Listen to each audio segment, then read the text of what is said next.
기도하겠습니다. 은혜 자리, 축복의 자리 참다로 오셨습니다. 네. 앞에서 기도 제목 말씀드린 것처럼 코로나 확진자가 40만 명을 넘어서는 정도로 이제 엄청나게 지금 대유행을 하고 있는데 아직도 정점은 아니라고 합니다. 3월 말쯤 가야 정점이 된다고 하니까 매일 몇십만 명씩 계속 발생을 하는 거고, 사실 확진된 분들은 진단 키트가 아닌 PCR 검사까지 하신 분들이고요. 그리고 진단 키트상으로는 음성이지만 실제 PCR 검사라면 확진으로 나오실 분들 적지 않고, 어차피 걸린 것 같은데 그냥 조심하다가 끝내자 하시는 분들이 계셔서 숨은 확진자까지 포함하면 50만 명이 넘을 거라고 그렇게 얘기합니다. 저도 코로나 이제 걸렸다가 낫긴 했지만 저는 그래도 비교적 증상이 경미하게 지나간 편인데, 대부분의 분들, 제 주변에 있는 분들, 우리 교회 성도들이나 주변의 분들과 이야기를 해보니까 공통적인 건 목이 칼칼하다, 목이 아프다, 기침이 나온다. 그러면 코로나일 가능성이 90% 정도 됩니다. 그런 분들은 미리미리 몸 관리 잘 하시고 목감기약 미리 구입하셔가지고 드셔야, 코로나를 막을 수는 없는데 코로나로 인한 그 증세들은 상당히 완화시킬 수 있다고 합니다. 염두에 두시고, 어쨌든 하나님께서 끝내셔야 끝내는 거지 우리의 노력으로는 더 이상 되지 않는 것 같아요. 여러분들 기억하시고 조심하시고 기도해 주시기를 바랍니다. 지난번에는 거짓 선지자, 거짓 교사들이 하나님으로부터 어떤 심판을 당하게 될지를 말씀드렸는데, 오늘은 도대체 이 사람들, 그러니까 거짓 선지자, 거짓 교사들이 어떤 악한 짓을 하는지를 한번 오늘 본문을 통해서 확인해 보도록 하겠습니다. 첫 번째로 이들은 육체를 따라 정욕 가운데 행한다고 합니다. 오늘 본문에 보면 그 12절에 이 사람들은 본래 잡혀 죽기 위하여 난 이성 없는 짐승 같아서 이렇게 얘기하잖아요. 여러분, 그 자연물 아니면 동물의 세계 이런 다큐멘터리를 보게 되면 이 동물들의 짝짓기 시기가 되면 나타나는 특징이 있습니다. 수컷들이 문제인데, 수컷들에게 이제 이 호르몬이 막 엄청나게 분비가 되면서 이 수컷들의 머릿속에는요 오직 짝짓기밖에 없어요. 그 생각밖에 없어요. 그러면 수컷들은 이제 암컷을 차지하기 위하여 이제 결투를 하게 되는데, 사슴 같은 경우는 뿔이 있잖아요. 그럼 그 뿔을 서로 부딪혀가면서 한쪽이 포기할 때까지 끝까지 싸우거든요. 날카로운 뿔에 찔려가지고 크게 다치기도 하고 자칫 죽을 수도 있고, 그런 위험한 결투를 계속 벌여요. 그렇게 해서 이제 승리한 수컷이 짝짓기를 할 수 있는 특권을 갖게 되는데, 어쨌든 그렇게 짝짓기를 때문에 아무 생각 없이 거기에만 몰두하다가 이 맹수들의 눈에 띄게 되면 영락없는 사냥감이 됩니다. 게다가 있는 힘을 다 이제 막 결투하는데 쏟아 부었으니까 맹수가 달려들어도 대항할 힘도 없고 도망갈 힘도 없고, 게다가 결투 중에 만약에 다치기를 한다면 꼼짝없이 그냥 맹수의 먹잇감이 되는 거예요. 자, 이렇게 거짓 선지자들이나 교사들은 사실 이것을 좀 이렇게 동물과 비교해 보면 마치 그 짝짓기 하나만 목표로 두고 있는 그런 어리석은 짐승 같다는 거죠. 그래서 그렇게 행하다 결국 맹수의 먹잇감이 되는 것처럼 그 마지막은 멸망이 된다, 그렇게 이야기를 하고 있습니다. 그러니까 이 가짜들의 특징은 육체의 정욕을 따라 그것이 멸망인 줄 모르고 끝까지 달려간다, 그렇게 보시면 되겠어요. 두 번째는 이런 사람들의 특징, 이 거짓 가짜들, 불의한 자들의 특징은 하나님을 멸시한다. 자, 하나님을 멸시하는 행태는 크게 이제 두 가지가 있어요. 하나는 하나님이 계시지 않는다고 말하면서 정말 하나님이 계시지 않은 것처럼 제멋대로 살아가는 거죠. 그러니까 신을 인정하지 않는 거예요. 내가 내 주먹을 믿는다 이렇게 하는 사람들이잖아요. 이렇게 살아가는 경우가 있고, 그게 하나님 멸시하는 이제 대표적인 행동 중에 하나고, 더 심각한 행동은 뭐냐면 하나님을 존중한다고, 하나님을 섬긴다고 말을 하면서 정작 하나님의 이름을 팔아서 자기의 이기적인 욕심을 채우는 경우, 이게 진짜 하나님을 진노하게 만드시는 진짜 멸시가 되는 거죠. 더 지독한, 더 심각한 하나님을 멸시하는 행위가 되는 거예요.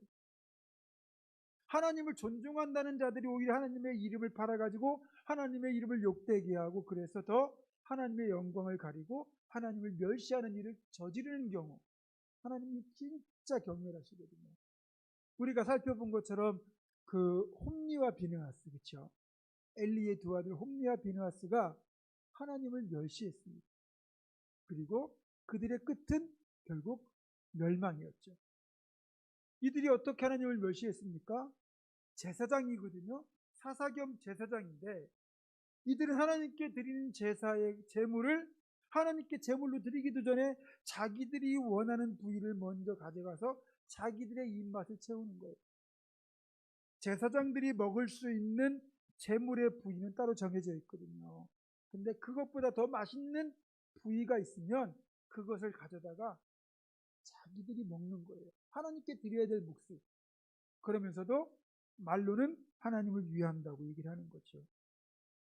그래서 하나님이 그렇게 사무엘상 2장 30절에서 경고하셨잖아요. 나는 나를 존중하는 자를 존중히 여기고 나를 멸시하는 자를 내가 경멸하리라. 그러면서 그것 때문에 전쟁이 벌어지고 결국 그 전쟁에 홈리와 비느하스가 언약궤를 메고 나갔다가 그 전쟁터에서 전사하고 언약궤마저 빼앗기는 엄청난 징계를 이어지죠. 신약에서도 비슷한 경우가 나오는데 그게 바로 고르반이라고 하는 행태예요. 주님이 이제 말씀하신 게 이제 마가복음 한번 찾아보겠습니다. 마가복음 7장 11절에서 13절. 마태복음 다음에 마가복음이에요. 마가복음 7장 11절에서 13절. 신약 마태 다음에 마가복음입니다. 7장 11절에서 13절 같이 있습니다. 시작. 너희는 이르되 사람이 아버지에게나 어머니에게나 말하기를 내가 드려 유익하게 할 것이 고르반 곧 하나님께 드림이 되었다고 하기만 하면 그만이라 하고 자기 아버지나 어머니에게 다시 아무것도 하여 드리기를 허락하지 아니하여 너희가 전한 전통으로 하나님의 말씀을 폐하며 또 이 같은 일을 많이 행하느니라 하시고. 자, 이 주님이 하셨던 말씀인데 분명히 모세 율법 십계명을 통해서 내 부모를 공경하라고 하나님이 명령을 하셨어요. 그런데 하나님 공경과 부모 공경이 부딪힐 때 더 우선이 되어야 되는 것은 당연히 하나님 공경이죠. 그러니까 하나님을 공경한다는 명목하에 부모 공경을 포기하는 거죠. 그게 고르반이 되는 거예요. 그러니까 고르반, 하나님께 드림이 되었다라는 뜻인데 이게 뭐냐면, 그래서 부모님에게 일정 부분 드려야 되었던 뭐 용돈이든 아니면 생활비든 아니면 어떤 특별한 선물 같은 것, 적지 않게 비용이 들어가는 것들이 있었다고 할 때 부모님께 드리지 않고 그거를 고르반했다 그러면 부모님께 드리지 않아도 죄가 되지 않고 허물이 안 됐어요. 그게 유대인들의 전통이었어요.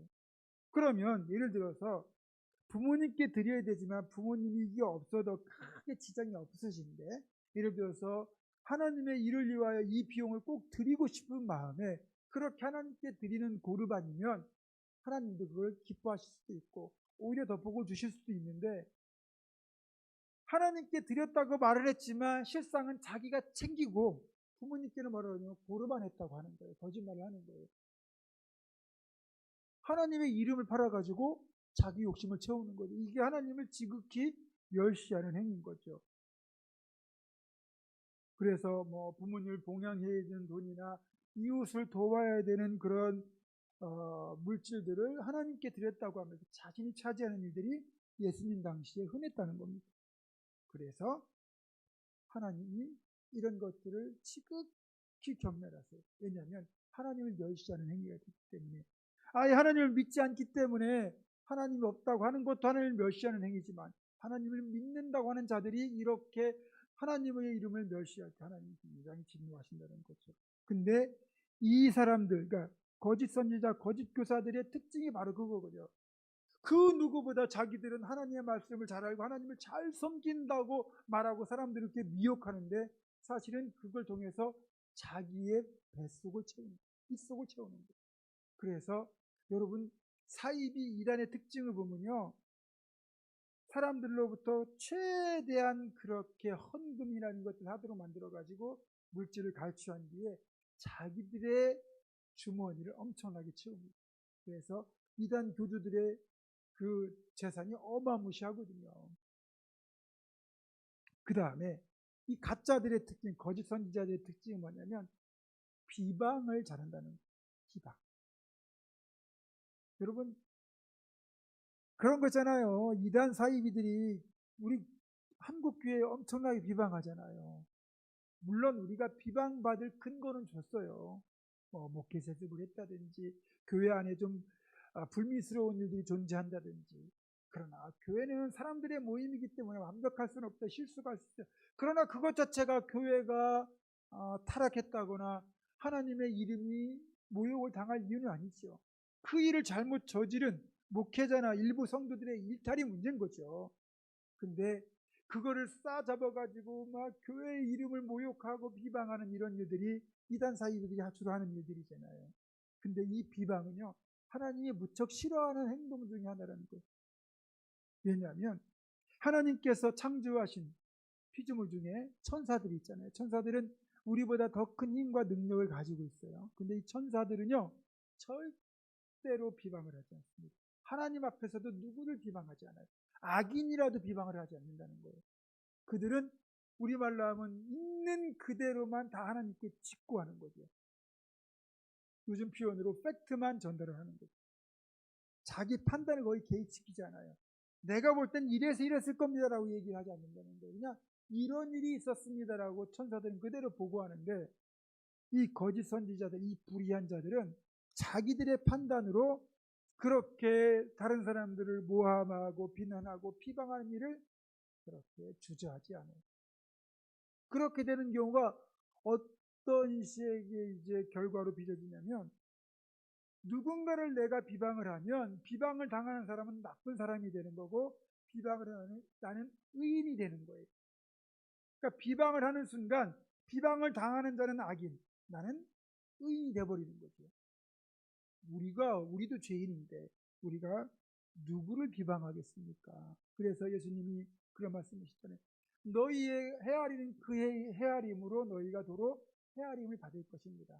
그러니까 우리가 남을 판단하고 정죄하고 비방하는 것, 그것이 얼마나 두려운 일이냐면, 우리가 그렇게 하면 할수록 하나님으로부터도 우리가 그렇게 결국은 판단을 받게 된다는 거죠. 긍휼하심을 힘들다는 거예요. 우리 속담에도 머무든 개가 머무든 개를 나무란다고, 그런 일들이 정말 많아요. 요즘 사자성어처럼 되어버린 단어가 있잖아요. 내로남불. 내가 하면 로맨스, 남이 하면 풍림이라고 하는, 이게 이제 아예 그냥 한국 사회에 이제 가장 보편적인 현상을 나타내는 용어가 되어버렸습니다. 자기 자신에게는 한없이 관대하고 남에게는 엄격하고, 그리고 자기 자신에게는 그렇게 모든 걸 합리화시켜주면서 남에게는 그런 어떤 좀 여지를 주지 않는 그런 시대가 되어버렸는데, 교회는 그러면 안 되거든요. 나 스스로에게는 엄격하고 남에게는 좀 더 포용력 있게 관대하게 되는 것, 그게 주님 닮은 모습이지 않을까, 그렇게 생각을 합니다. 그래서 누가복음 6장 30절 한번 찾아볼까요? 누가복음 6장 37절, 마가복음 다음에가 누가복음입니다. 누가복음 6장 37절.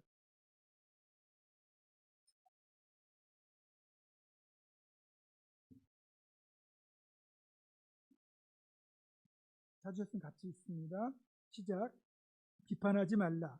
그리하면 너희가 비판을 받지 않을 것이요. 정죄하지 말라. 그리하면 너희가 정죄를 받지 않을 것이요. 용서하라. 그리하면 너희가 용서를 받을 것이요. 아멘. 우리가 주께서 가르치신 기도를 이제 우리는 찬양으로 부르는데, 거기 보면 우리가 다른 사람이 내게 지은 죄를 용서해 준 것 같이 우리 죄도 용서해 달라고 기도하잖아요.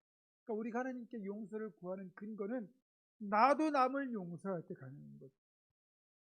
근데 이 악한 자들의 특징은요, 자신들은 용서를 요구하면서 남을 용서하지 않는다는 특징이 있죠.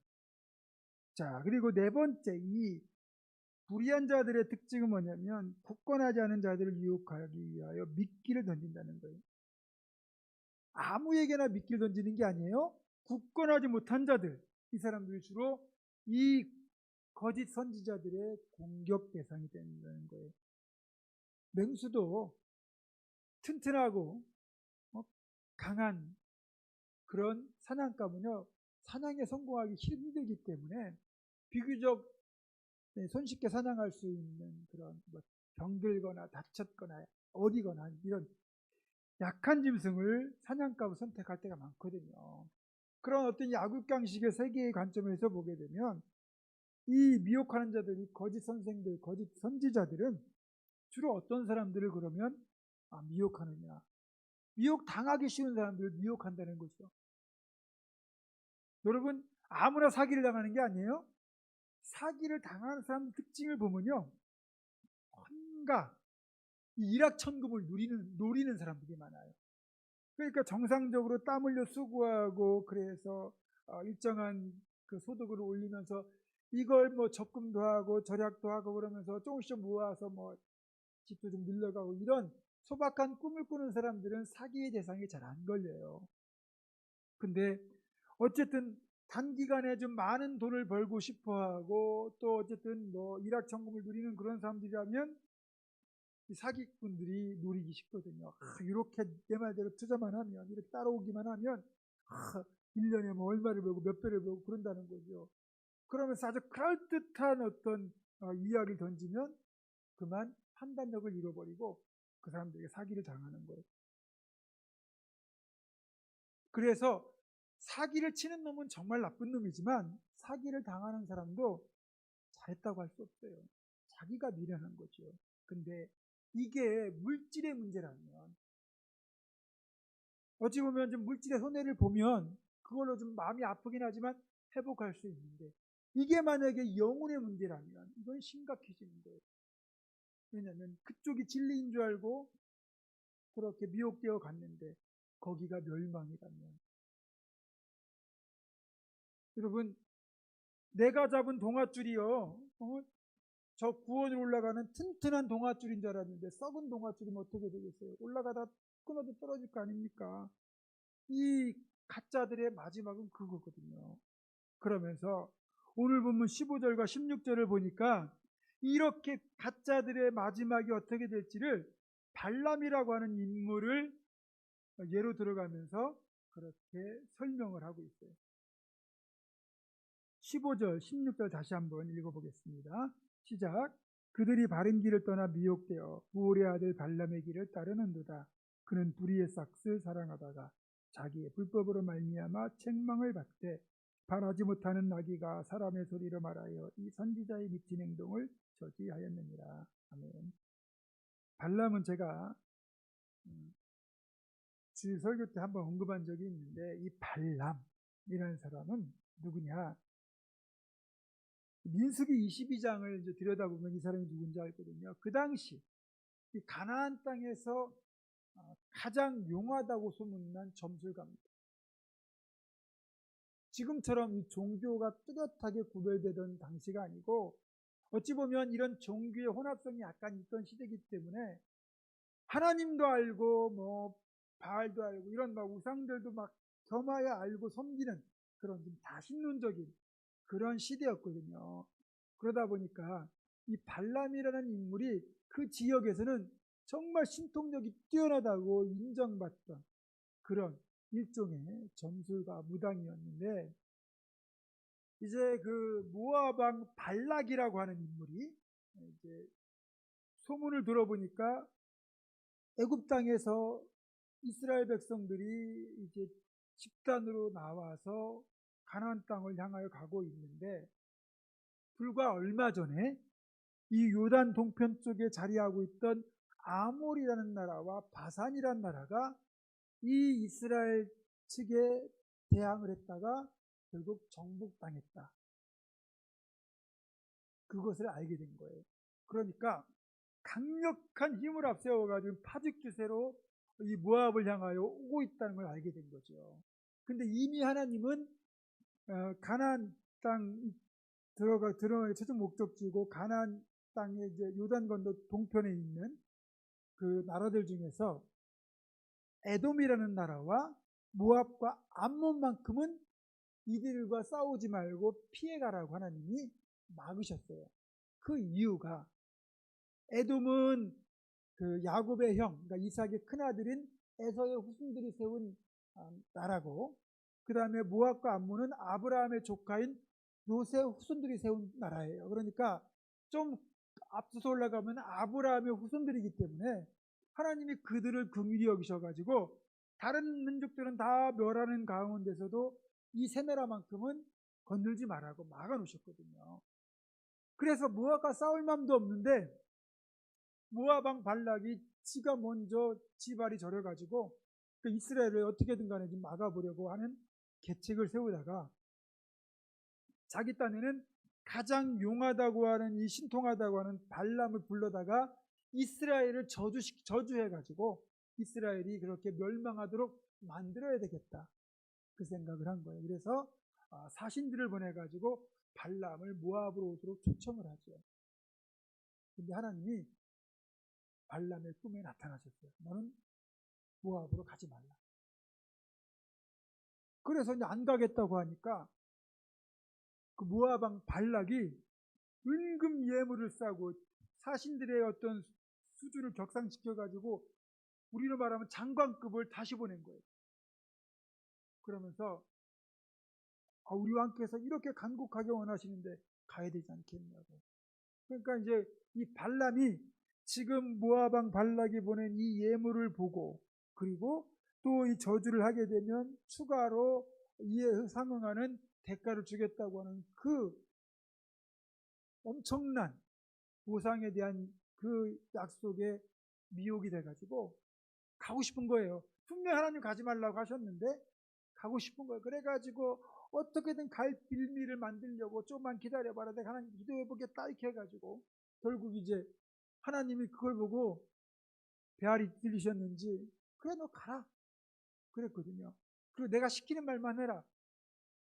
그래서 이제 드디어 발람이 모압을 향하여 가게 된 겁니다.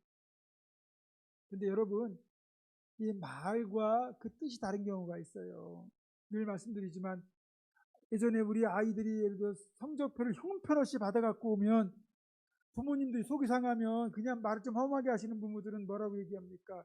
이걸 성적이라고 받아왔냐? 내가 이렇게 힘들게 일해가지고 가르치는데 이걸 성적이라고 받아왔냐? 차라리 이런 성적 받아올 거면 나가? 그렇게 얘기를 하면 여러분 그 어느 부모가 자기 자식이 나가 죽는 걸 원하겠습니까? 공부 좀 열심히 해라. 그건 뜻이잖아. 이 말 뜻이. 하나님이 발람에게 그럼 너 가라. 그리고 내가 시키는 말만 해라. 이게 하나님의 속뜻이 아니에요. 너 가지 마라. 분명히 가지 마라. 그게 하나님 말씀이거든요. 그런데 이 불의액삭새 미혹이 돼가지고 결국 가요. 가다가 어떤 일이 벌어지냐면 발람이 타고 가던 나귀가 어느 집 모퉁이를 돌아서려고 하는데 자꾸만 이 담벼락으로 이렇게 달라붙어 가지고 오른쪽 이런 거 있잖아요. 이쪽 다리를 담벼락에 비비게 해가지고 아프게 만드는 거예요. 자꾸 그렇게 하니까 이제 채찍으로 때리는 거죠. 그랬더니 갑자기 나귀가 입을 열어 말을 합니다. 왜 네가 날 때리느냐? 네가 내가 이끄는 대로 갔으면 내가 널 때렸겠냐? 자꾸 피하고 담벼락으로 가가지고 이렇게 날 다치게 하니까 내가 널 때리지 않냐? 그렇게 딱 말하고 났는데 이 발람의 영적인 눈이 딱 뜨이는데 보니까 지금 자기가 타고 있는 나귀 앞에 칼을 빼어든 여호와의 사자가 서 있는 거예요. 그리고 조금만 더 앞으로 오면 이제 발람을 쳐 죽이려고 이렇게 칼을 들고 있는 거죠. 근데 나귀의 눈엔 그게 그 천사가 보인 거예요. 자기 주인 살리겠다고 안 가고 피하려고 이렇게 몸부림을 치는데 그것도 모르는 발람은 자기를 살리려고 하는 나귀를 채찍으로 때리고 있었거든요. 이렇게 해서 결국 이제 가가지고 산 꼭대기에 올라가가지고 이제 이스라엘을 저주하라고 했는데 하나님이 발람이 입을 막아가지고 저주를 못하게 하시고 축복만 쏟아내게 만들어요. 결국은 모압 왕 발락을 만나서 그렇게 모압 왕 발락이 시키는 대로 그렇게 산에 올라가서 저주까지 하려고 했지만 저주를 못하고 축복만 하고 이제 돌아가게 되는데, 그때 모압 왕 발락이 그러거든요. 당신이 저주했으면 내가 당신의 진짜 평생 먹고 살 걸 내가 주려고 했는데 안타깝다. 근데 거기에는 나오지 않는데 나중에 뒤에 보니까 어떤 일이 발생하냐면, 모압 여자들이 이스라엘 남자들을 자기들의 신 우상에게 제사를 지내는 자리에 초청을 합니다. 그리고 이 가나안 땅 우상의 수상 숭배의 특징은 제가 전에도 말씀드렸지만 막 격렬한 춤과 이런 식으로 이제 막 그렇게 의식을 치르고 제사를 지내고, 그 다음에 하는 일이 뭐냐면 그 우상 신전에 있는 여자 사제들, 말이 사제지 사실은 창기들이거든요. 그 사제들과 제사를 드리러 온 남자들과 성행위를 하는 겁니다. 그러니까 이스라엘 남자들이 그 모압 신의 제사에 초청되어 갔다는 건 우상도 숭배하고 그리고 그렇게 탈선까지 하는 그런 죄를 동시에 저질렀다는 거거든요. 근데 그 계책이 어디에서 나왔느냐? 발람에게서. 내가 직접 저주하지 못하지만 이렇게 하면 분명히 저 사람들 넘어올 겁니다 하고 발락에게 그 계책을 알려준 거예요. 그래서 이거를 성경은 발람의 간계라고 얘기합니다. 여러분, 이 돈의 눈이 먼 발람은 결국 그것 때문에 불의의 삭스 사랑하다가 하나님께 버림을 받았어요. 자, 발람이 점술가 무당이라고 하는 이유는 오늘 본문엔 선지자라고 나오거든요. 16절에 보면 이 선지자의 미친 행동을 저지하였느니라, 그렇게 말하는 이 선지자라고 말하는 이유는 하나님의 음성을 들었기 때문에 선지자라고 말하는데, 이 행동의 내용을 놓고 보면 선지자가 아니라 무당, 점술가밖에 아닙니다. 그래서 여러분, 무당과 점술가, 이런 이쪽하고 선지자, 목사 이쪽하고의 차이는 세상 말로 한 끗 차이입니다. 하나님을 아느냐 모르느냐가 아니라 하나님을 섬기느냐 안 섬기느냐의 차이인 거예요.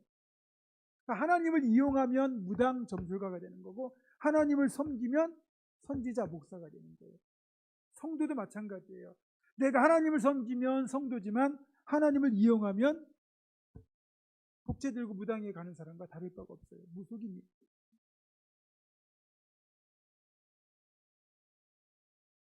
잘 보세요.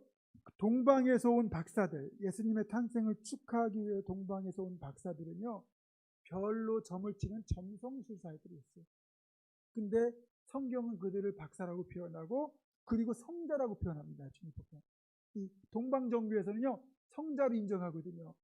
그들이 우리가 말하는 목사, 선지자는 아니었지만 하나님을 알았고 하나님을 섬기고 경배하기 위해서 왔기 때문에 그들은 성자가, 선지자가 된 거예요.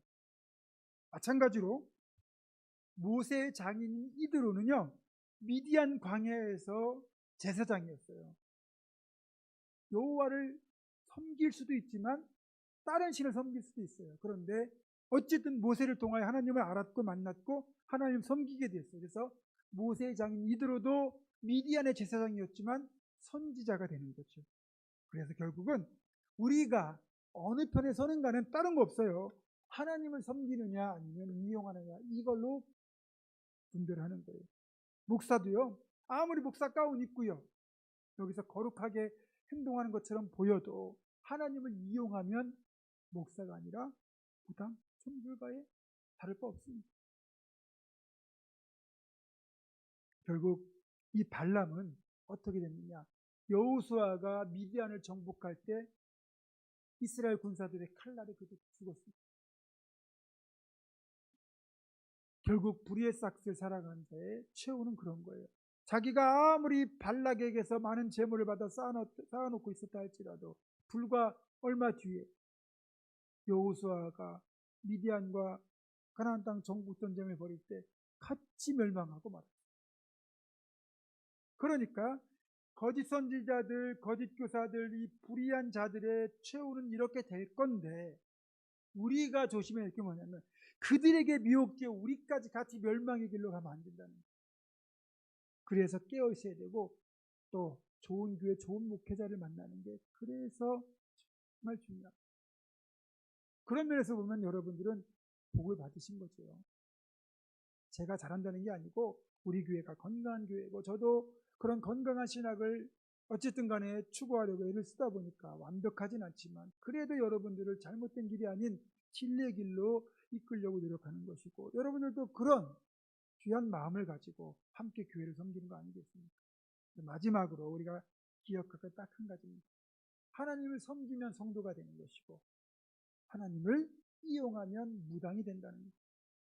잘 기억하시고 진심으로 여러분 하나님을 섬기고 하나님 기뻐하는 삶을 살아서 그렇게 하나님을 섬기는 자에게 주시는, 하나님을 존중하는 자에게 주시는 그 존중의 축복들을 풍성하게 누리기를 주님의 이름으로 축원합니다.